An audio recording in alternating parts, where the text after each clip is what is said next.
Арабаңыздар, урматтуу агайын туугандар, кутмандуу кушак күнүңүздөр менен бир жандурак кол чаап берип коюңуздар.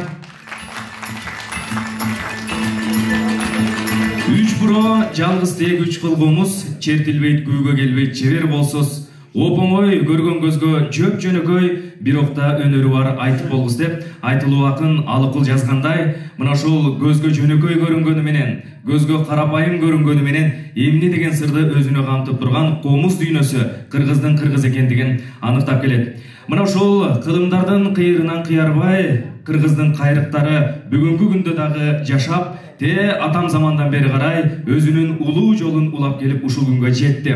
Кыргыздын комузунда, кыргыздын күүсүндө элибиздин жашоо турмушу, басып өткөн жолу, кайгысы, кубанычы, сүйүнүчү, жеңиши, айтоор мына ушул элибизге таандык болгон бардык жашоосу, басып өткөн тарых жолу жатат.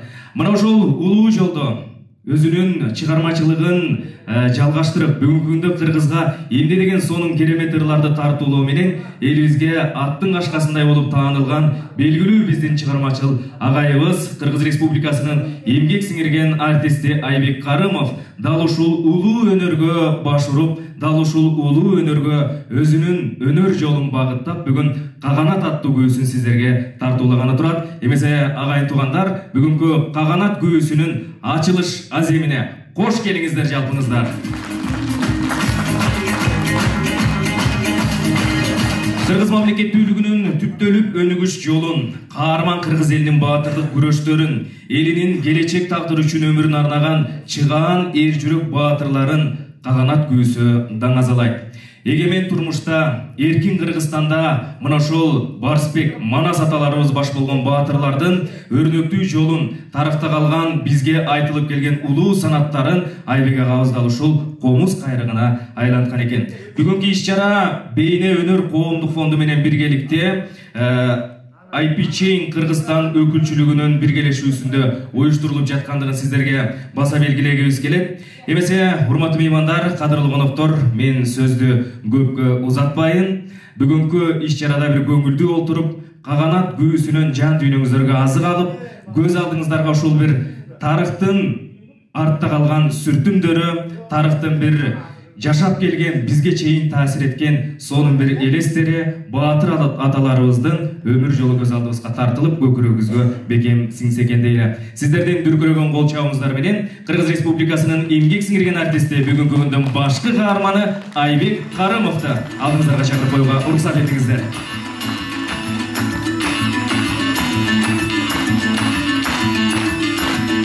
Саламатсыздарбы, ардактуу бир туугандар, агаларым, эже карындаштарым, урматтуу Кайрат Олжобаевич, Арстан агайым, барыңыздарды ушу бүгүн алтындай болгон убактыңыздарды бөлүп, ушул бүгүнкү менин чыгармамдын Каганат күүсүнүн ачылыш аземине келгениңиз, келип бериңиздерге чоң ыраазычылык менен толкунданып турам. Эми күүнү угуштун алдында мен сиздерден уруксат суроо менен, өзүңүздөр билесиздер, сире обон жаратып, обон чаталып жүрөм. Бир жаңы обондоруман бир уруксат берсеңиздер, экинчисин Токтогул Сатылганов атамдын 150 жылдыгына арналган Токтогулдун насыйхаты деген дагы бир күү терме жараткан болчумун. Ал ошол тойдо дагы өзүнүн ачылышын элге тартуулаганбыз. Мен ошол Токтогул атамдын арбагы ыраазы болсун, ошо күүдөн баштайын.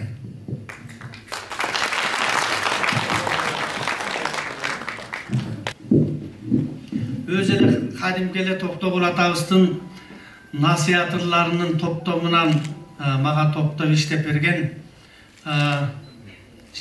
Бактыгүл Чотурова эжебиз болгон. Эмесе ошол Токтогул атабыздын насыйхаттары.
sır berbeske doy düşmanға.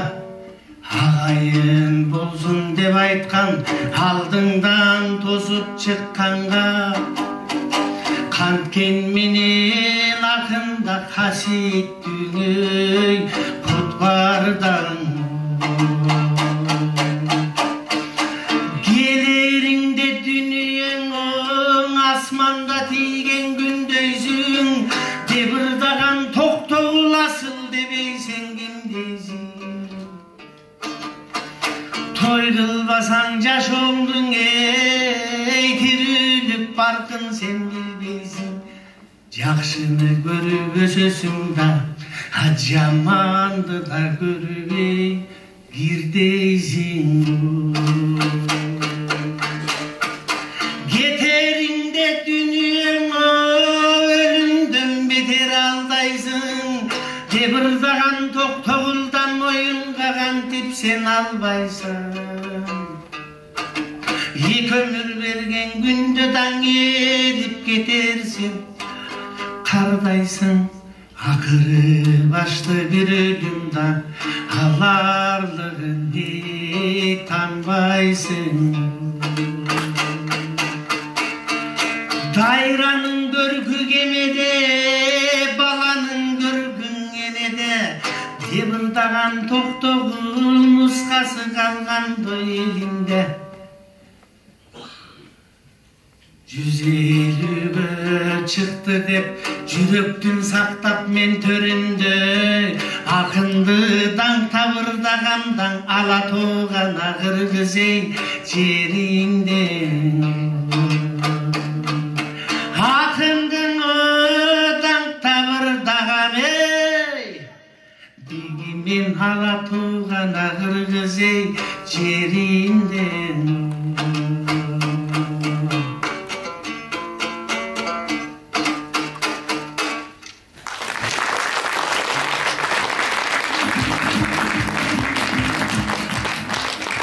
Ақын қарындашымыздың, қызымыздың сөзіне жазылған бір қанет деген шығарманы да білесіздер.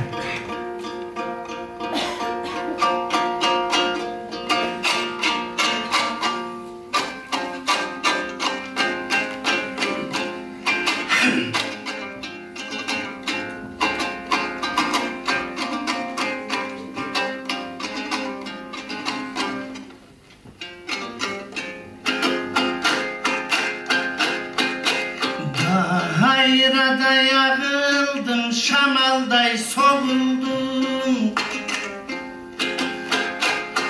Hoş kış turmuş da canılsam canıldım. Hoş kış turmuş da canılsam canıldım. Yazmış dep sorundum, armandı bolmadım. Muzdasam muzdadım ey, harine tombodu. Kaygıdan eyladım, düğüne sıybadım. Tütedim tutandım, oşentip çığıraldım.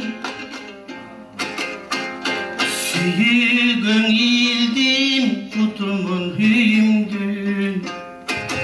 Bir cımcım baktım ay, baladay süyündüm.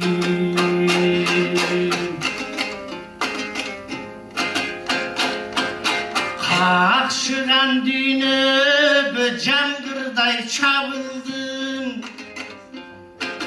Akaktay mahabat otuna tabındım. Caz menen жаңырдым ey, güz menen gübüldüm. Жоғалып кетердей süydüm da süyüldüm.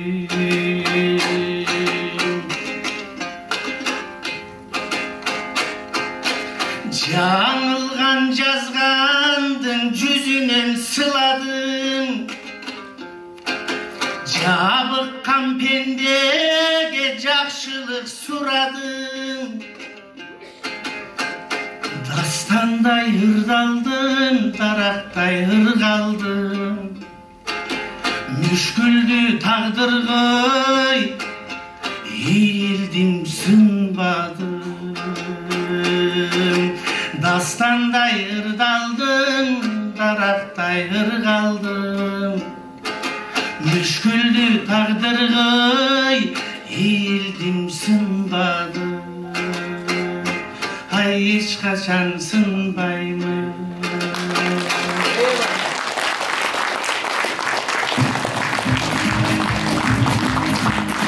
Кыргыз Республикасынын эмгек сиңирген артисти Айбек Карымов сиздерге мына ушул жаңы чыгармаларын аткарып берди. Эми каганат деген түшүнүккө келгенде кыргыз эли кайсыл бир доордо ата бабаларыбыздын гүлдөгөн турмушка ээ болуп, кайсыл бир заманда өзүнчө бир тарых жараткандыгын азыр биз эстейбиз, элестетебиз, ошол нерсени сезип туябыз.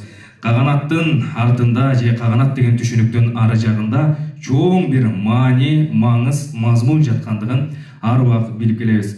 Эми мына ушул улуу дүйнөнү кайрыкка айлантып, комуз күүсүнө айлантып, өзгөчө бир сиздерге тартуулайын деп турат.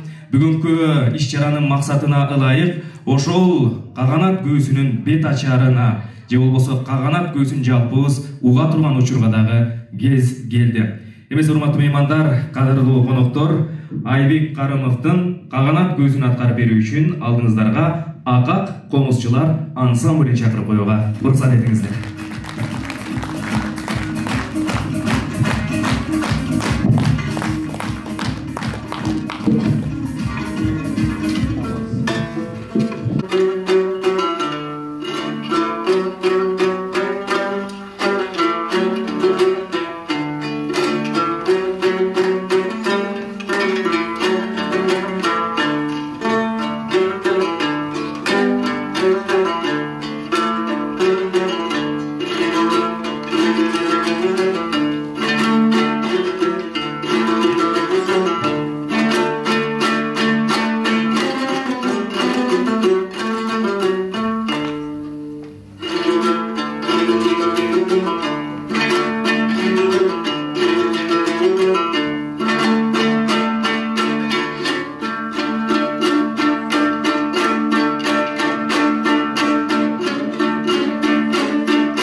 күүсүнүн автору Айбек Карымов жана Акак комузчулар ансамблі.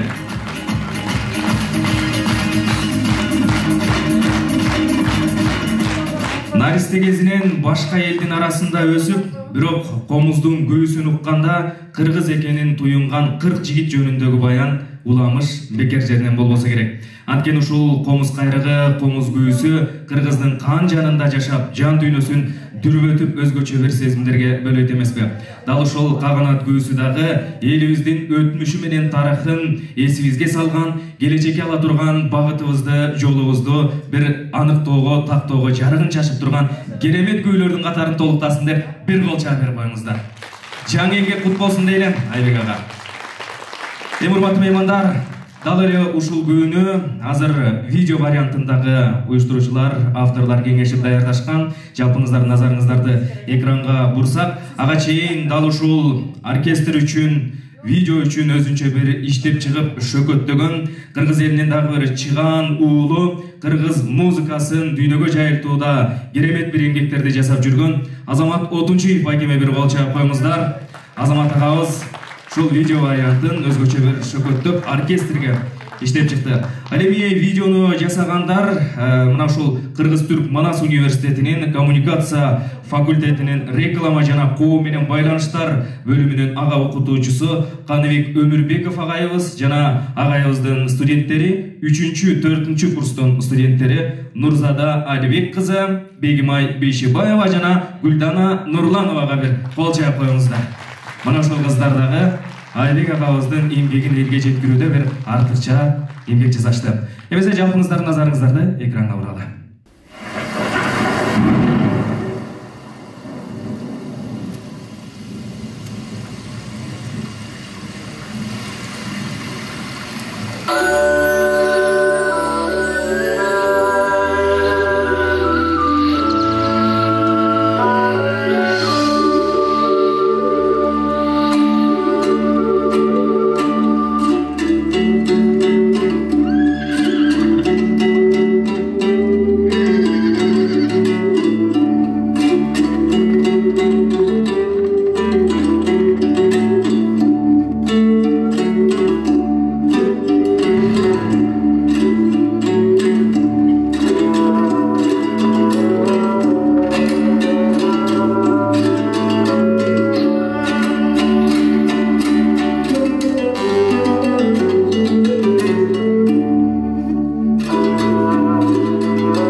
ыраазычылык билдирели. Урматтуу меймандар, кадырлуу коноктор, ардактуу конокторубузду, агайларыбызды чакырган соң Айбек агабыз ушул жерден дагы пикир угуп, бир күйгө болгон өзүңүздөрдүн оюңуздарды уксак деп турат. Эмесе мен алгачкы сөздү Кыргыз Республикасынын президентинин кеңешчиси Арслан Капай уулуна берүү үчүн агайыбызды сахнага чакырып коюуга уруксат этиңиздер.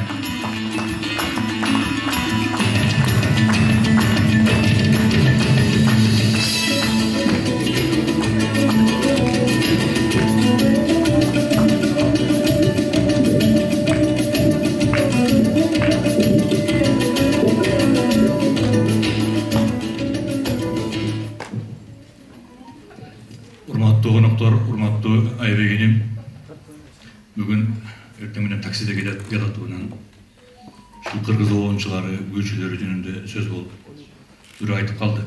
Айбек Карымов көптөн бери көрүнбөй кетти эле, каяка кетти десе көрсө, бир чоң программа берет имиш деп эл ичи кубанып атканына өзүм күбө болдум. Ноябрь ичи чоң концерт берет, эмне концерт экенин билбейм, мүмкүн бүгүнкү окуяны айтып аткандыр. Айтайын дегеним, америкалыктар үчүн Америка кыялы кандай болсо, Азиянын башка Япония, Кытай сындуу элдери үчүн кайсы бир этабы кыялы болсо, кыргыздар үчүн каганат тоору биздин кыял.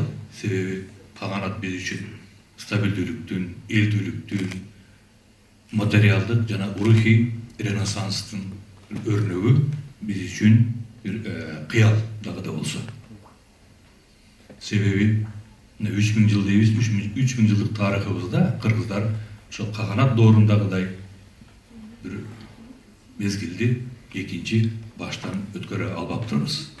Мына ошонун азабын, ошонун машакатын азыркыга чейин тартып келатабыз.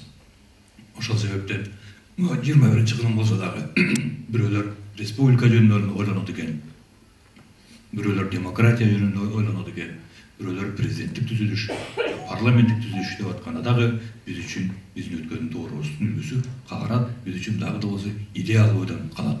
Муну менен мен эмнени айткым келип турат? Бул бардык эле дүйнө элдерине мүнөздүү көрүнүш. Бул эскине самагандык эмес. Мисалы, могул Кытай элинин тарыхы менен, ушулардын философиясы, жазуучулугу менен кызыккан кишилер болсо билет, алар үчүн маселен таң доору деп өзүнчө бир дүйнө маданиятына, дүйнө цивилизациясына таасир эткен, түрткү берген бир чоң доор катары кабылданат дагы. Ошол замандын жетишкендиктери менен ушул күнү дагы алар сыймыктанышат.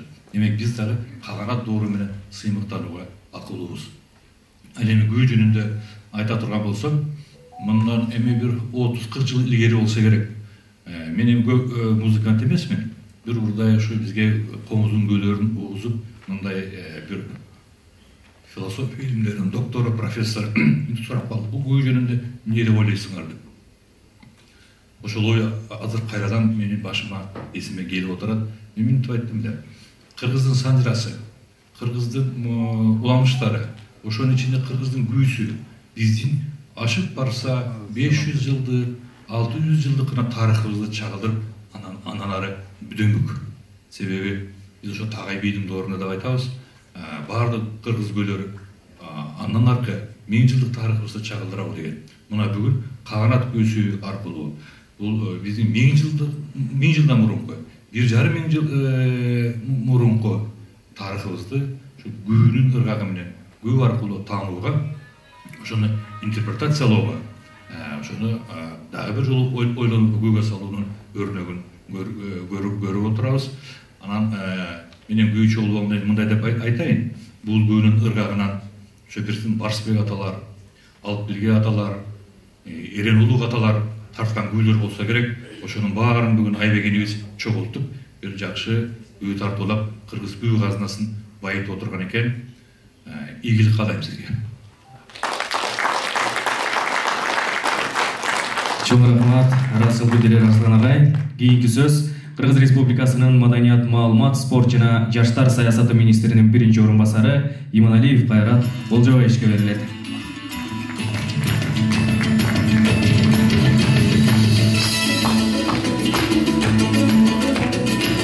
Саламатсыздарбы, урматтуу бүгүнкү иш чаранын катышуучулары.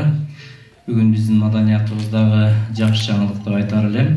Анткени жаңы чыгарманын жаралышы биз үчүн кубанычтуу окуя. Анын үстүнө кийинки мезгилдерде биздин кан жаныбыздан бүткөн комуз үчүн жаңы күйлөрдүн жаралышы мындай азайып калган эле. Бирин-экин комузчуларыбыз чыгарып жүрөт, бирок негизинен ушу жаңы күйлөргө биз муктажбыз да. Биздин асылдык жолубуз бизге жеткен комузчулардын улуу мурастары уланышы керек эле. Мына ушул багытта абдан жакшы кубанычтуу окуя жаратып аткан биздин белгилүү обончу аткаруучу мына Айбек Карымовго чоң ыраазычылык билдиребиз. Мына абдан мыкты жаңы күнү жаратып, өзү биздин Акак комузчулар ансамблинин коштоосунда аткарып берди. Азамат Отунчиев дагы абдан жакшы иштеп чыккан экен, биздин эл аспаптарын кошуп. Видео тасмадагы бул жерде жандуу аткарылган күй дагы менимче биздин кыргыздын улуттук музыкабызда, салттуу музыка өнөрүбүздө күйчүлүк өнөрдүн, ушу жаратмандыктын бирден бир далили деп айтар элем.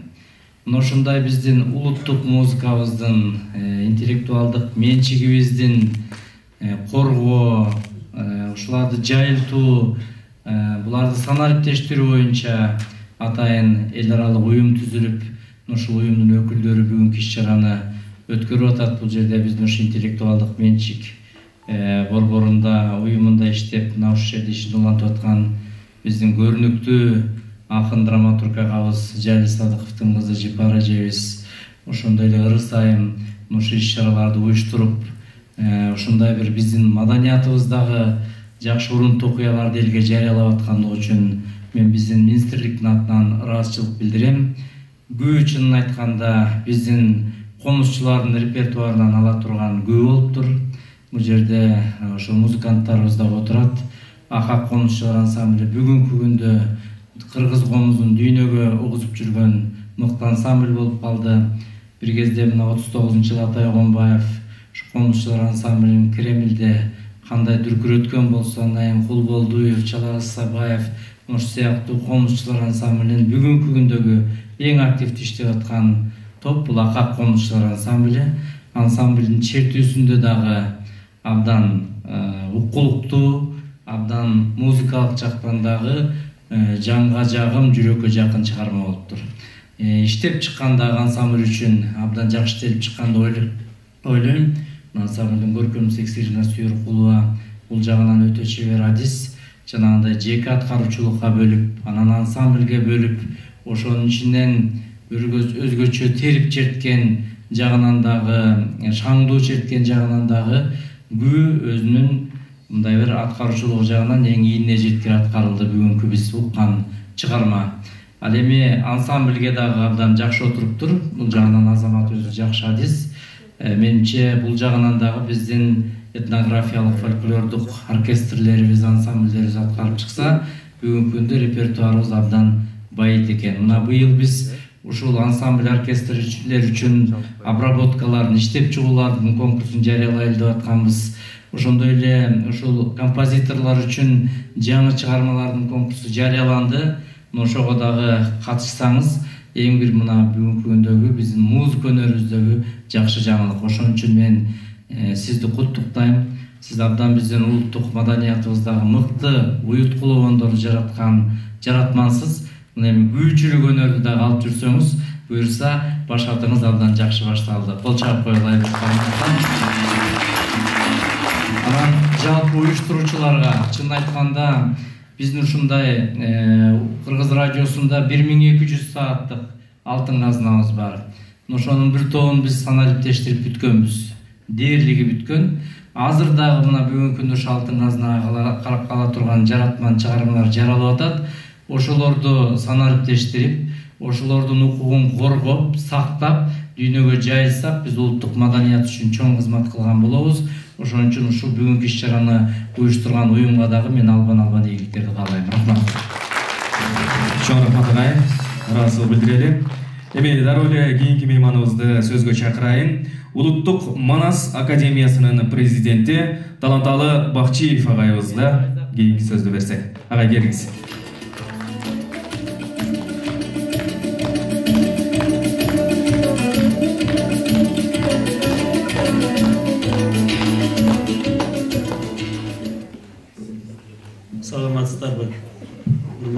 чаранын катышуучулары, коноктор, меймандар, кесиптештер, музыканттар. Мен азыр көтөрө албай жатып окшойт.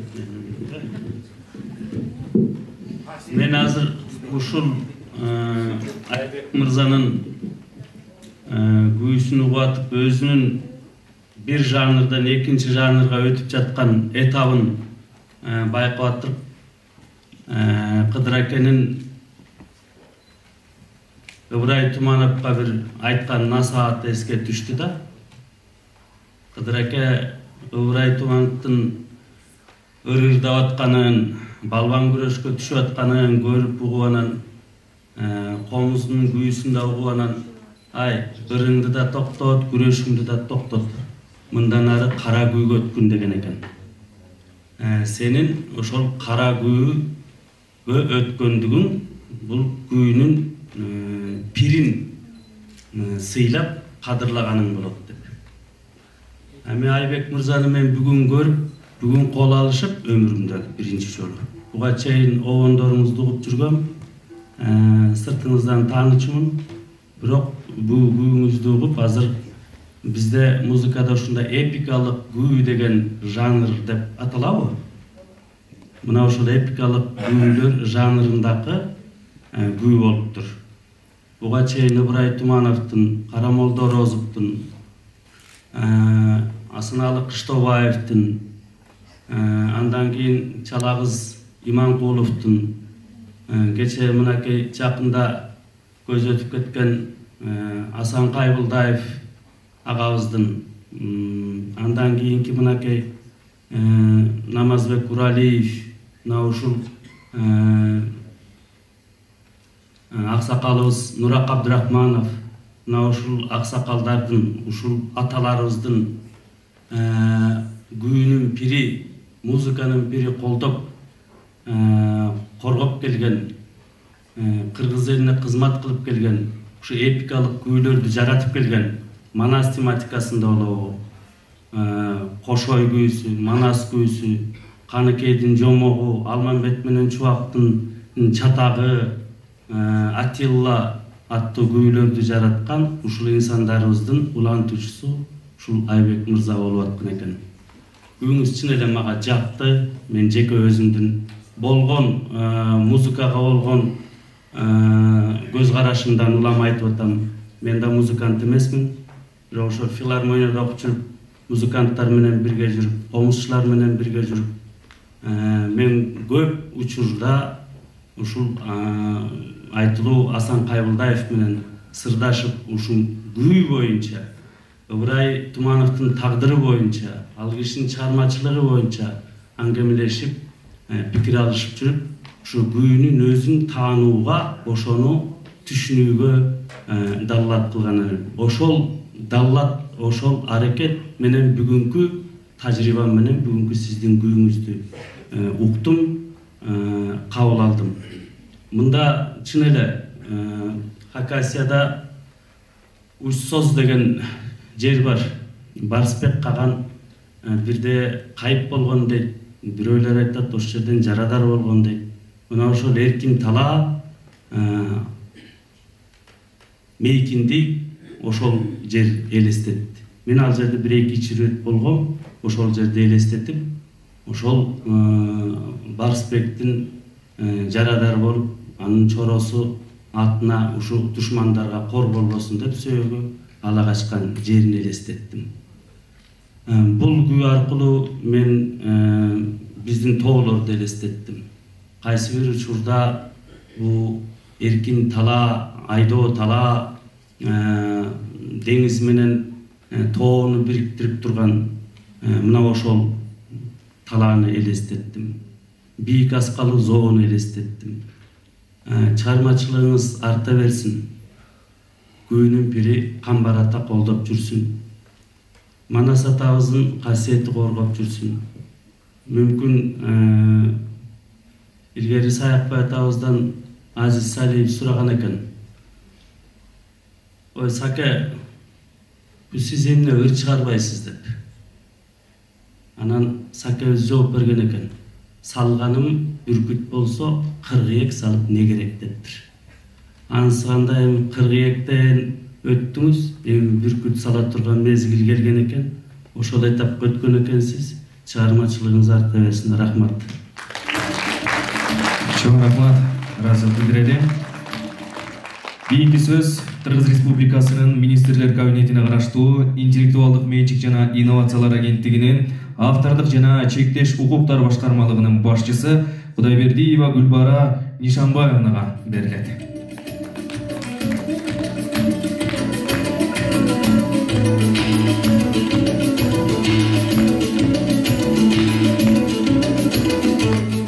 Саламатсыздарбы, урматтуу бүгүнкү иш-чаранын катышуучулары. Алгач Айбек мырзаны мен сен менен таштап жолдо баратканда, сезилет көл үстүндө бараткандай деген чыгармасын аркылуу таанып келген. Муну менен мен эмне демекчимин? Сиз чыгармачылык жолдо, сахнада өз ордуңузду эбак эле тапкансыз. Бүгүн ошол этачар бут болсун демекчимин. Каганат көсүнүн жолу шыдыр болсун. Ал эми Кыргыз патенттин атынан ыраазычылык катыбыз бар болчу, ушуну окутууга уруксат бериңиздер. Кыргыз Республикасынын Министрлер Кабинетине караштуу интеллектуалдык менчик жана инновациялар мамлекеттик агенттиги коомдук иштерине активдүү катышып, акыл эмгек мээнети менен жараткан чыгармаларын кыргыз элине тартуулап, интеллектуалдык менчикке кошкон зор салымы үчүн автор, аткаруучу Кыргыз Республикасынын эмгек сиңирген артисти Карымов Айбек Үсеновичке ыраазычылык билдирет. Кыргыз патенттин директорунун милдетин аткаруучу Исламбек Модинов.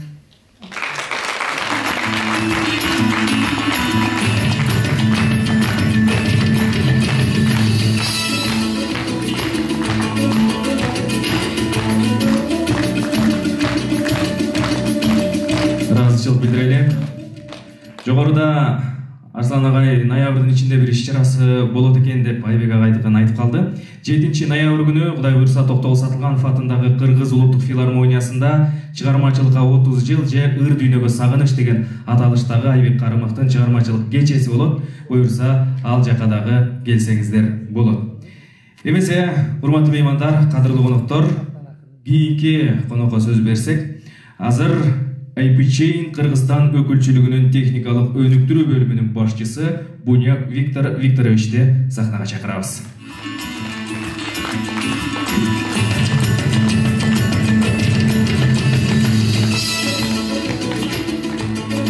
Саламатчылык. Здравствуйте, дорогие гости. Здравствуйте, Айбек Усенович. Я только год в Кыргызстане, изучаю кыргызский язык, но надо признаться, под большим впечатлением очень тяжело говорить. Это связано с тем, что я в свое время занимался музыкой, я любитель камуза, и даже не понимая, наверное, большую часть того, что пел заслуженный артист Кыргызской республики, все равно душу пронизывает та музыка, да, тот вайб, как говорят американцы, или те образы, как говорят у нас в Азии, которые заложены в эту музыку. И это невозможно подделать. И я считаю, что нам всем очень крупно повезло, что мы живем в одно время создателем такой музыки, глубокой, настоящей, этнографической музыки, которая останется навсегда, куда бы мы ни прошли, и музыкой, которая, наверное, окрасит Кыргызстан с любой точки мира. Вы не можете попасть быстро в нужное вам место, но можете послушать музыку. Ее нельзя украсть, но если вдруг кто-то захочет, мы уже над этим поработали. Мы хотим вручить свидетельство о депонировании, то есть мы сохранили в цифре как раз то, что сделал замечательный Айбек Усенович, и вручаем ему свидетельство о депонировании его нотного стана. Нотная запись ходит. Чон Рахмат.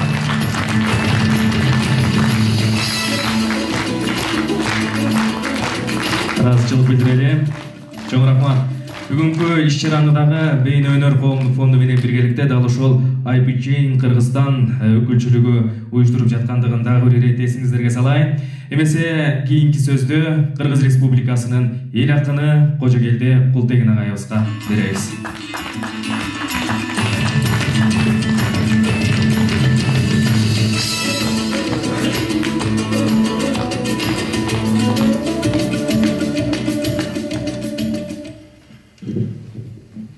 Kırgız ulu el dese köp kırgızlar uyarıp ketişeti. Anan Kırgız bul kaganat kurgan el dese kayra da uyarıp kılады. Kaganat, Kırgız kaganatı ilimdin tilinde süylep geldi. Kırgız kaganatı görküm sözdün tilinde süylep geldi. Sürettün tilinde süylep geldi. Mana bugün Kuda kalasa abdan jakşı gün. Bugün kaganat, Kırgız kaganatı komuzdun tilinde süyledi. Bu özünçe ruhani kaganatta oynar. Barınızdardı ayrıca автор Aybek Mırzanı dal uşul ruhani kaganat menen çen жүрөгүндөн куттуктайм.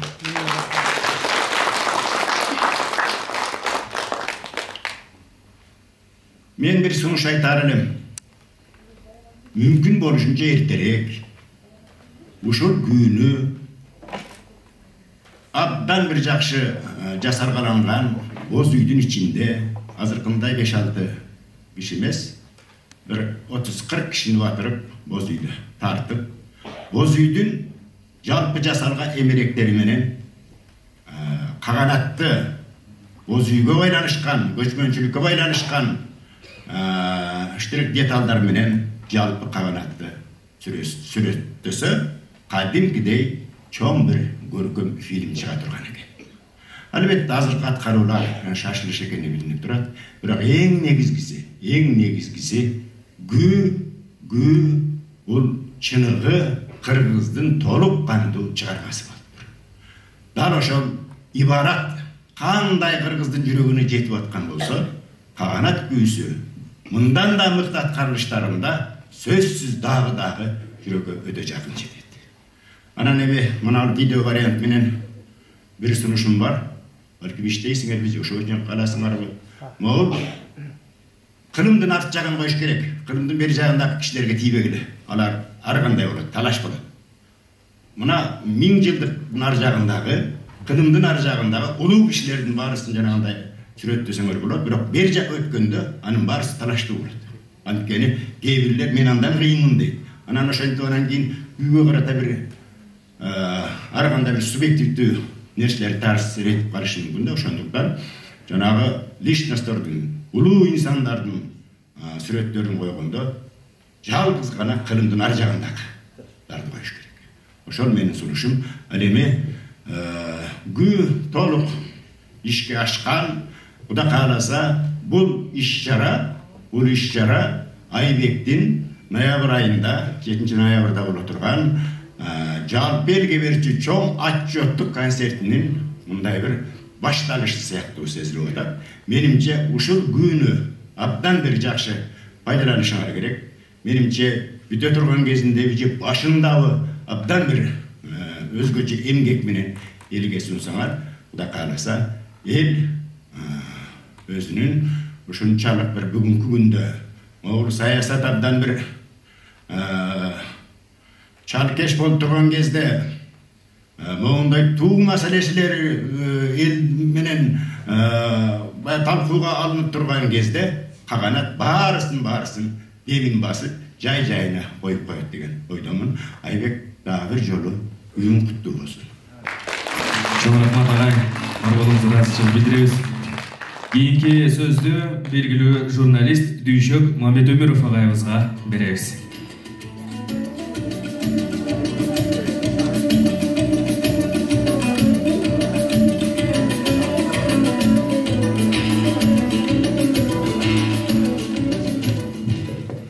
Саламатсыздарбы? Биринчиден Айбек бүгүнкү кечен кут болсун. Sen жөнүндө айтайын дегеним, сенде эң биринчи чыгармачылык улуу бир көрүнбөгөн жип байланган дарамет бар. Экинчиден сен сөз кадырын билесиң, сөз таңдай билесиң, текст менен иштегенди билесиң. Үчүнчүдөн оңдоруңда өзүнчө бир оригиналдуулук, өзүңө гана тиешелүү стиль бар. Анан бүгүн бир нерсеге күбө болуп атабыз. Мына жерде Аслан Мугаевич айтып кетти. Бул 500 жылдык тарыхыбыздан кийин ушул нерсеге кайрылып атканыбыздын өзү чоң нерсе. Демек кыргыз бар экен. Кыргыз барда өспөйт экен. Биздин даркан талааларыбыз, биздин тоолорубуз, биздин асыл климатыбыз кайсы маалда болсо, кайсы тарых кандай доор болсо, биздин элибиздин чыгармачылыгында сакталып калыш керек. Сен ошол традицияны бүгүн улап атасың. Мен бир кезде корктум эле. Айбек расмий түрдө жарыялап сахнадан кеттим дегенде, муну молдоңузга оңган тип спонсорлук кылып жүрүп эле Кудай айрып акчанын дагын татып калып, ошо мына жоголуп кетеби, Кыргыздын бир талантынан айрылып калдык го. Кайра келбейм деп кетти да бул сахнага. Анан бир маалда кайра сахнаны сагындым деп, эми кайра жак кетип чыгып атат. Бирок мен байкап жүрдүм, баары бир баягы энесинин сүтүн сагынган кулундай чыгармачылыктан эч убакта кете албайт болушуң керек деп мен телефондон айткам ошондо. Баары бир сени байлайт болуш керек ошол жип деп. Анан бирок ошондо дагы мен байкап жүрдүм, экөөбүз такай чыгармачылык байланыштабыз. Айбек иштеп жүрдү. Ошол акчанын аркасынан түшүп кеткен күндөрү бир күнү карасам иликтер болуп калыптыр. Бишкектин иликтисин тейлеп калыптыр. Эми өлгөн экенбиз дедим мен. Анан демек чыгармачылык ошол өзөк сени кайра алып келди. Анан дагы бир жериң бар. Айбек бир кечте дуэт менен ооруп калды. Быйыл деле байкадыңар го, жана казак кызды ээрчитип жүрүп эми аны бүтүрдү. Нар жагынан бер жагынан чыгып атып, ал казактын эчтекеси калган жок. Аны канча ээрчитип жүрдү билбейм. Анан бир күн айтып атат радиодон, Кыргызстанда бизди жазчу музыкалык неме жок экен, инструмент жок экен. Биз башка жактан барып жаздырып келдик депчи. Ошол дуэт менен дагы бир топ чыгармачылык илхам кос болуп жүрдү. Ошо дуэттен өзүнүн темаларын таап жүрдү. Анан азыр ушул мынакей таланттуу абдан жакшы айтты. Мына күйгө бир жанрдан бир жанрга атташ, болгондо да тарыхый күйгө кайрылыш бул сенин эрдигиң. Чыгармачылык ийгилик болсун.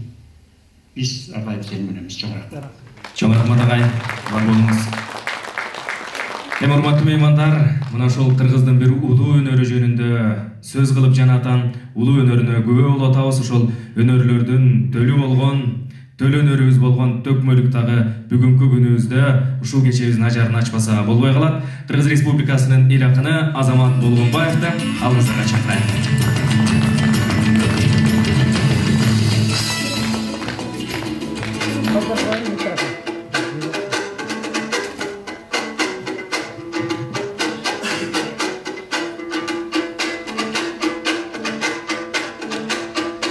Арабаңыздар ағайының алды менен барыңа бүгін мен амандашып алайын. Тасындап айтсам абалқы бүгінде тарықтың жолын қарайын. Өрнөгүң менен кыргыз эл өткөрдүң турмушталайын. Ыр сенин улуу тарыхың, ыр сенин бакыт таалайын. Кайгырган кезде кубанчың, ыйлаган кезде маанайың, кулаган кезде жөлөгүң,